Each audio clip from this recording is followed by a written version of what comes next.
Le 28 février 2026, l'Iran a fait quelque chose qu'aucun pays n'avait jamais osé faire dans l'histoire moderne. Il a fermé le détroit d'Ormuz, ce couloir maritime de 40 km de large par lequel transite chaque jour 20% du pétrole mondial est désormais verrouillé. Le baril de pétrole vient de frôler les $119 ce 9 mars, du jamais vu depuis 2022. Et ce matin, le diesel a franchi les 2 € le litre en France pour la première fois depuis l'été 2022. En Île-de-France, certaines stations affichent déjà 2,50 € le litre d'essence. Et ce n'est que le début. Aucun tanker ne passe, aucun cargo ne s'aventure. Presque tout le monde ne parle que du pétrole, pourtant ce détroit, c'est aussi le passage obligé d'un tiers des engrais de la planète, de millions de tonnes de riz, de lait en poudre, de viande, d'épices, de thé. Bref, c'est votre frigo qui est directement menacé. Et vous allez le sentir dans votre assiette bien plus vite qu'on aurait pensé. Aujourd'hui, je vais vous donner les 15 aliments dont vous devriez anticiper maintenant, avant que les rayons ne se vident ou que les étiquettes ne deviennent méconnaissables. Restez jusqu'à la fin, parce que le numéro 1 de cette liste, c'est probablement l'aliment le plus anodin de votre cuisine. Et c'est celui dont la hausse pourrait être la plus violente. Je vous montre aussi avant la fin comment récupérer gratuitement mon guide de préparation pratique, un plan d'action concret en 5 niveaux pour savoir exactement quoi faire, quoi stocker et par où commencer. Ça, c'est mon cadeau pour vous. Restez bien jusqu'au bout. Et si ce type de contenu vous parle, laissez un like, un boost, un commentaire et abonnez-vous. Ça aide vraiment l'algorithme à pousser cette vidéo vers les gens qui en ont besoin. On commence. Contexte. Posez le décor. Avant de rentrer dans la liste, il faut que vous compreniez bien ce qui se joue en ce moment, parce que ce n'est pas un conflit lointain qui ne nous concerne pas. Depuis le 28 février 2026, les États-Unis et Israël mènent des frappes massives sur l'Iran. En riposte, les gardiens de la révolution islamique ont ordonné la fermeture du détroit d'Ormuz, le point de passage maritime le plus stratégique de la planète. Ce verrou contrôle le flux de 20 millions de barils de pétrole par jour. Mais ce n'est que la partie visible de l'iceberg. Ce que certains médias oublient de vous dire, c'est que ce même détroit est le corridor par lequel transitent environ 30% de l'urée mondiale et un tiers des engrais de la planète. L'urée, c'est l'engrais azoté de base, celui sans lequel la moitié de la production alimentaire mondiale n'existerait tout simplement pas. Le Qatar, l'Iran, l'Arabie Saoudite, Oman, tous ces pays exportent des millions de tonnes d'engrais chaque année depuis le Golfe Persique. Et tout passe par Ormuz. Résultat, le prix de la tonne d'urée a bondi d'environ 80 $ selon Reuters, passant d'environ 470 à 550 $ en quelques jours, et il continue de grimper. Et le baril de Brent, il vient de frôler les 119 $ en pic intraday, du jamais vu depuis 2022. On est à un doigt du scénario extrême que Goldman Sachs avait anticipé. 120, voire 150 $ le baril. Ce qui relevait de l'hypothèse il y a 10 jours est en train de devenir la réalité. Et tout ça, ça va se retrouver dans votre assiette. Ce qui suit, c'est la liste des 15 aliments dont les prix pourraient exploser dans les jours et les semaines à venir. On commence par ceux qui sont déjà touchés, mais les 5 derniers, ceux du top 5, ce sont les aliments de base que vous avez quasiment tous chez vous. Ceux que vous consommez presque tous chaque jour, ceux que votre famille ne peut tout simplement pas se permettre de voir disparaître ou doubler de prix. Numéro 15. Le thé. On commence par un produit que beaucoup d'entre vous consomment chaque jour. Et même si vous n'en buvez pas, écoutez bien, parce que ce qui se passe sur le marché du thé en ce moment, c'est exactement le mécanisme qui pourrait toucher tous les autres aliments de cette liste. L'Iran est le plus gros acheteur au monde. De thé noir, Assam indien, 50% de la production de thé orthodoxe d'Assam part en Iran. Depuis le début du conflit, ces exportations sont à l'arrêt total. L'Irak, autre gros importateur, est aussi touché. Conséquence, l'industrie du thé en Inde fait face à un excédent massif qui, paradoxalement, pourrait faire chuter les prix chez les producteurs, les ruinant au passage avant de provoquer une désorganisation complète de la filière. Et, à terme, des hausses pour les consommateurs européens quand les routes de redistribution devront être reconfigurées. Les coûts de fret, eux, explosent déjà. Numéro 14. Les fruits secs et les noix. Pistaches, amandes, noix, dattes. L'Iran est le deuxième producteur mondial de pistaches. C'est aussi un exportateur majeur de noix, d'amandes, de safran et de dattes. Toutes ces exportations sont en ce moment paralysées. L'agence Expana confirme que la disruption des exportations iraniennes de fruits à coque et de fruits secs pourrait significativement tirer les prix vers le haut dans les prochaines semaines. Si vous aimez le mélange apéritif ou les dattes en fin de repas, préparez votre portefeuille. Numéro 13. Les produits de la mer et les crevettes. Le Moyen-Orient est un nœud logistique pour les produits de la mer échangés entre l'Asie et le reste du monde. Les crevettes asiatiques, notamment, qui approvisionnent massivement l'Europe, transitent par des routes maritimes aujourd'hui perturbées. Comme les produits de la mer sont périssables, ils ne supportent pas les délais, le moindre retard peut signifier des pertes entières de cargaison. Et qui paye quand un conteneur réfrigéré fait un détour de 14 jours par le cap de Bonne-Espérance? Vous. Numéro 12. L'agneau et la viande rouge. Le Moyen-Orient est l'un des plus gros consommateurs d'agneaux au monde, principalement importés d'Australie et de Nouvelle-Zélande. Depuis le début du conflit, des exportateurs comme Tasmanian Quality Meats ont rappelé leur cargaison pour éviter que la viande ne pourrisse en mer. La New Zealand Meat Industry Association a déclaré que la quasi-totalité de ses exportations de viande vers le Moyen-Orient passe par le détroit d'Ormuz et que des millions de dollars de produits sont actuellement à risque. Si cette viande est redirigée vers l'Europe, bonne nouvelle possible, les prix pourraient baisser temporairement. Mais si l'offre se contracte globalement à cause des pertes logistiques, l'inverse se produira. Et dans tous les cas, les coûts de fret, eux, sont déjà en hausse massive.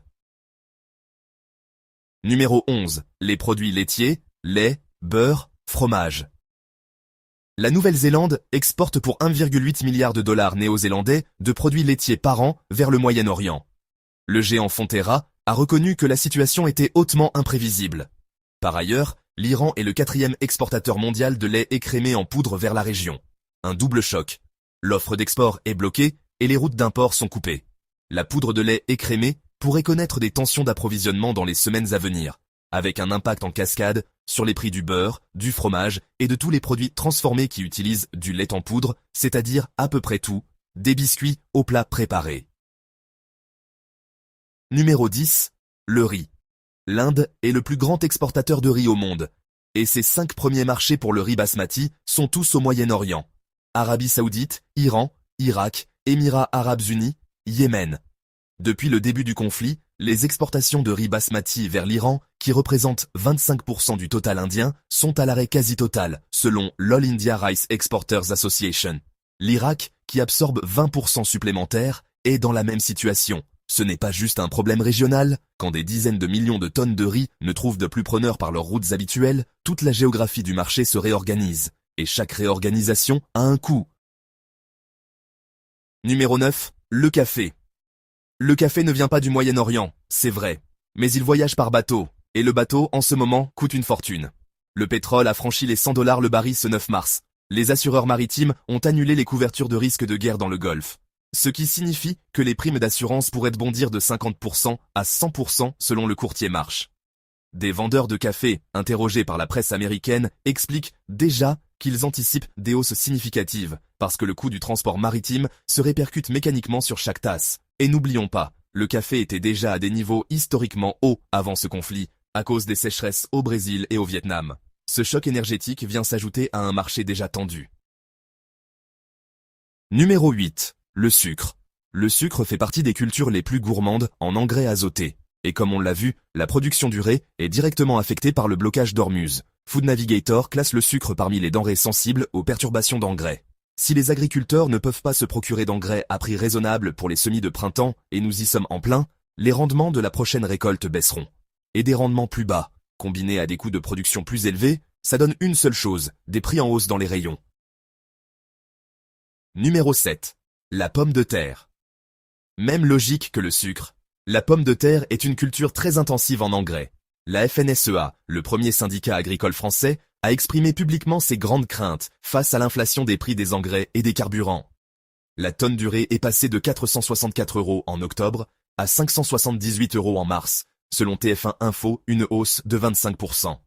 Quand le carburant des tracteurs et les engrais deviennent de plus chers simultanément, les pommes de terre suivent. Et la pomme de terre, c'est l'aliment de base par excellence en Europe. Frites, purées, gratins, tout va coûter plus cher. Numéro 6. Le maïs. Le site spécialisé AgWeb rapporte que le conflit en Iran pourrait réduire les surfaces de maïs plantées aux États-Unis ce printemps. Pourquoi? Parce que les agriculteurs américains font face à des coûts d'engrais en hausse de 10 à 15%, alors que les prix de vente du maïs stagnent. Certains préfèrent réduire les surfaces plutôt que de produire à perte. Moins de maïs planté, c'est moins de maïs récolté dans 6 mois. C'est des prix qui montent pour l'alimentation humaine et pour l'alimentation animale. Ce qui nous amène au point suivant. Numéro 5. Le poulet et les œufs.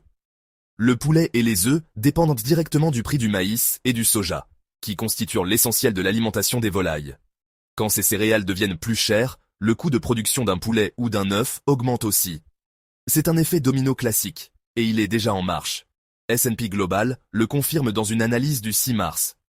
La guerre au Moyen-Orient fait monter les risques d'inflation alimentaire de la ferme à l'assiette, en raison des perturbations simultanées sur le carburant, le fret et les engrais. 3 piliers en même temps. C'est du jamais vu depuis la guerre en Ukraine. Numéro 4. Le blé. Le blé est l'aliment stratégique par excellence. L'indice des prix des céréales de la FAO a déjà augmenté de 1,1% en février 2026, avant même le début du conflit, à cause de gelées tardives en Russie. Maintenant, ajoutez à ça un pétrole entre 94 à plus de $100, des engrais en hausse de 25%, des routes maritimes perturbées et des assurances qui explosent. Les marchés à terme de Chicago, la plus grande bourse agricole du monde, là où se décide le prix du blé avant même qu'il soit récolté, ont déjà commencé à grimper. Autrement dit, les traders, ceux qui parient sur l'avenir des matières premières, intègrent déjà dans leur prix le chaos actuel au Moyen-Orient. Ils anticipent que le blé va coûter plus cher. Et quand Chicago tousse, c'est votre boulangerie qui s'enrhume quelques semaines plus tard. Le blé entre dans la fabrication du pain, des pâtes, des biscuits, des céréales du petit déjeuner, de la farine. C'est littéralement partout. Et la FAO elle-même vient de signaler que les surfaces plantées en blé pourraient être réduites en 2026. Si la récolte déçoit et que les coûts logistiques restent élevés, attendez-vous à une hausse visible au rayon boulangerie d'ici l'été. Numéro 3. Les pâtes et la semoule. On en parle peu, mais les pâtes et la semoule sont directement indexés sur le prix du blé dur. Tout ce qu'on vient de dire pour le blé s'applique ici avec un multiplicateur. Le blé dur est une variété plus spécifique, avec moins de producteurs et moins de stocks mondiaux. Quand le marché se tend, les pâtes et la semoule sont parmi les premiers produits à flamber. Souvenez-vous de 2022, quand le paquet de pâtes avait pris 20 à 30% en quelques mois après l'invasion de l'Ukraine. Le même mécanisme est en train de se mettre en place sous nos yeux. Numéro 2. L'huile de soja et les huiles végétales. L'huile de soja est le premier produit alimentaire à avoir réagi au conflit. Pourquoi ? Parce qu'elle est directement corrélée au prix du pétrole brut. L'huile de soja sert aussi de matière première pour le biodiesel, ce qui signifie qu'elle est en compétition directe avec le diesel. Quand le pétrole monte, l'huile de soja monte aussi, c'est mécanique. Les futurs sur l'huile de soja à Chicago ont bondi à leur plus haut niveau en plus de 2 ans selon l'analyste Toisin Jack d'Expana. Et par effet de contagion, toutes les huiles végétales suivent, tournesol, colza, palme. L'indice FAO des huiles végétales était déjà en hausse en février. Ce conflit risque de lui donner un coup d'accélérateur brutal. L'huile, c'est quasiment dans chaque cuisine, dans chaque restaurant, dans chaque usine agroalimentaire. L'impact sera massif et généralisé. Et maintenant, le numéro 1. Numéro 1. Le pain, la baguette, la farine. Je vous avais dit que c'était l'aliment le plus anodin de votre cuisine, celui que vous achetez souvent sans y penser, celui que vous posez peut-être sur la table chaque jour. Le pain cumule tous les facteurs de hausse dont on a parlé dans cette vidéo. Il dépend du blé en hausse. Il dépend des engrais en hausse de 25%. Il dépend du carburant pour le transport en hausse de plus de 20%. Il dépend de l'énergie pour la cuisson au four, et le prix du gaz naturel en Europe a bondi de 40 à 50% en une seule journée, quand Qatar Energy a suspendu sa production de GNL, après des frappes de drones sur ses sites de Ras Laffan et Mesaïed frappes que le Qatar attribue à l'Iran, même si Téhéran le conteste. La hausse a continué les jours suivants. Il dépend du plastique ou du papier, pour l'emballage eux aussi en hausse, tiré par l'envolée du pétrole. Le pain, c'est la somme de toutes les crises en un seul produit. Et historiquement, quand le prix du pain monte, les sociétés tremblent. C'est ce qui a déclenché le printemps arabe en 2011. C'est ce qui a alimenté les émeutes de la faim en 2008. Selon le Journal de Québec, pour chaque augmentation de 25% du prix du baril de pétrole, une famille dépense 150 à $200 de plus par an en épicerie. Sauf qu'on n'est pas à 25% de hausse. On est à plus de 70%. Faites le calcul. Conclusion. Alors, est-ce qu'il faut paniquer ? Non. Est-ce qu'il faut anticiper ? Absolument. Personne ne sait combien de temps ce conflit va durer. L'économiste en chef d'AMP Bank estime à 60% la probabilité que ce soit un conflit limité, résolu en quelques semaines, mais il donne aussi 40% de chance pour un enlisement prolongé, avec des troupes au sol et un chaos comparable à l'Irak ou l'Afghanistan. Ce qu'on sait, c'est que les mécanismes sont déjà enclenchés, les prix des engrais montent, les prix du pétrole montent, les assurances maritimes explosent, les armateurs déroutent les navires, et tout ça met entre 3 et 6 mois à se transformer en hausse visible dans les rayons. Concrètement, les produits non périssables de cette liste, Riz, pâtes, farine, sucre, huile, café, fruits secs, ce sont ceux que vous pouvez constituer en stock raisonnable dès maintenant, sans tomber dans le piège de l'achat panique. On ne parle pas de vider les rayons, on parle de prendre un peu d'avance, lucidement. L'indice FAO des prix alimentaires était à 125,3 points en février, en hausse pour la première fois en 5 mois, et ça, c'était avant le début de la guerre. Les prochains chiffres vont être révélateurs. Et comme promis en début de vidéo, si tout ça vous semble beaucoup à digérer et que vous ne savez pas par où commencer concrètement, j'ai préparé un guide gratuit pour vous. C'est un plan d'action pratique en 5 niveaux, 12 pages, au format PDF. Il vous dit exactement quoi stocker, dans quel ordre, à quel budget, et comment vous organiser semaine après semaine, sans stress et sans vous ruiner. Le lien est dans la description. C'est 100% gratuit, c'est mon cadeau. Et pour ceux d'entre vous qui veulent aller encore plus loin et se préparer vraiment en profondeur, vous trouverez d'autres guides et ressources sur ma boutique. Le lien est juste en dessous aussi. Voilà pour les 15 aliments à surveiller de très près dans les semaines et les mois qui viennent. Si cette vidéo vous a été utile, faites-le savoir en commentaire. Dites-moi d'ailleurs quel aliment de cette liste vous inquiète le plus. Et si vous avez déjà constaté des hausses de prix près de chez vous. Partagez cette vidéo à quelqu'un qui doit voir ça avant qu'il ne soit trop tard. Et abonnez-vous si ce n'est pas encore fait, parce que la situation évolue très vite, et je vais continuer à vous décrypter ça en temps réel. On se retrouve très vite, prenez soin de vous, et prenez soin de votre porte-monnaie. À bientôt sur Éco Décryptage.